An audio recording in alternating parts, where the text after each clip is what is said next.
Hello all, welcome to పాజ్మా talks. Shekhar Kamal గారి hits and flops ని ఇప్పుడు తెలుసుకుందాం. Dollar dreams. సత్యకృష్ణన్, సంతోష్ కుమార్, ప్రియాంక వీర్, అనీస్ కుర్విల్లా నటించిన ఈ సినిమా 2000లో రిలీజ్ అయింది. ఈ సినిమాని 16 లక్షలు పెట్టి తీస్తే 33 లక్షలు కలెక్ట్ చేసి హిట్ గా నిలిచింది. ఆనంద్. రాజా కమల్ని ముఖర్జీ గారు నటించిన ఈ సినిమా 2004లో రిలీజ్ అయింది. 2 కోట్లు పెట్టి తీసిన ఈ సినిమా 8 కోట్లు కలెక్ట్ చేసి బ్లాక్ బస్టర్ హిట్ అయింది. గోదావరి. సుమంత్, కమల్ని ముఖర్జీ గారు నటించిన ఈ సినిమా 2006లో రిలీజ్ అయింది. 4 కోట్లు పెట్టి సినిమా తీస్తే 11 కోట్లు కలెక్ట్ చేసి సూపర్ హిట్ గా నిలిచింది. Happy days. వరుణ్ సందేశ్, తమన్నా, నిఖిల్, వంశీ, రాహుల్ నటించిన ఈ సినిమా 2007లో రిలీజ్ అయింది. 2 కోట్లు పెట్టి ఈ సినిమా తీస్తే 24 కోట్లు కలెక్ట్ చేసి బ్లాక్ బస్టర్ హిట్ అయింది. లీడర్. రానా, రిచా గంగోపాధ్యాయ్, ప్రియా ఆనంద్ నటించిన ఈ సినిమా 2010లో రిలీజ్ అయింది. 9 కోట్లు పెట్టి ఈ సినిమా తీస్తే 21 కోట్లు కలెక్ట్ చేసి సూపర్ హిట్ అయింది.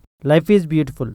అభిజిత్, సుధాకర్ కోమాకుల, శ్రేయా శరణ్, విజయ్ దేవరకొండ, నవీన్ పోల్శెట్టి నటించిన ఈ సినిమా 2012లో రిలీజ్ అవ్వగా 15 కోట్లు పెట్టి సినిమా తీస్తే 22 కోట్ల 50 లక్షలు కలెక్ట్ చేసి హిట్ గా నిలిచింది. అనామిక. నయనతార గారు మెయిన్ లీడ్ గా చేయగా ఈ సినిమా 2014లో రిలీజ్ అయ్యి ఫ్లాప్ గా నిలిచింది. ఫిదా. వరుణ్ తేజ్, సాయిపాలెం నటించిన ఈ సినిమా 2017లో రిలీజ్ అవ్వగా 13 కోట్లు పెట్టి సినిమా తీస్తే 91 కోట్లు కలెక్ట్ చేసి బ్లాక్ బస్టర్ హిట్ గా నిలిచింది. Love story. నాగ చైతన్య, సాయిపాలెం నటించిన ఈ సినిమా 2021లో రిలీజ్ అయింది. 30 కోట్లు పెట్టి సినిమా తీస్తే 60 కోట్లు కలెక్ట్ చేసి సూపర్ హిట్ గా నిలిచింది. ఇప్పుడు శేఖర్ కమ్ముల గారు కుబేరా అనే సినిమా తీస్తున్నారు.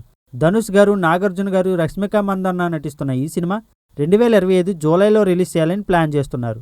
సో చూడాలి, 9 సినిమాలో ఒక్క ఫ్లాప్ మాత్రమే ఉన్న శేఖర్ కమ్ముల గారు కుబేరా సినిమాతో ఎలాంటి సెన్సేషన్ క్రియేట్ చేస్తారు. సో గైస్, వీడియో చూసారుగా. ఈ వీడియో నచ్చినట్లయితే లైక్ చేయండి, షేర్ చేయండి, సబ్స్క్రైబ్ చేయండి. మరిన్ని మూవీ ముచ్చట్ల కోసం ఇప్పుడే సబ్స్క్రైబ్ చేసుకోండి పాజ్మా టాక్స్ ని. పాజ్మా అంటే పాజిటివ్ సినిమా.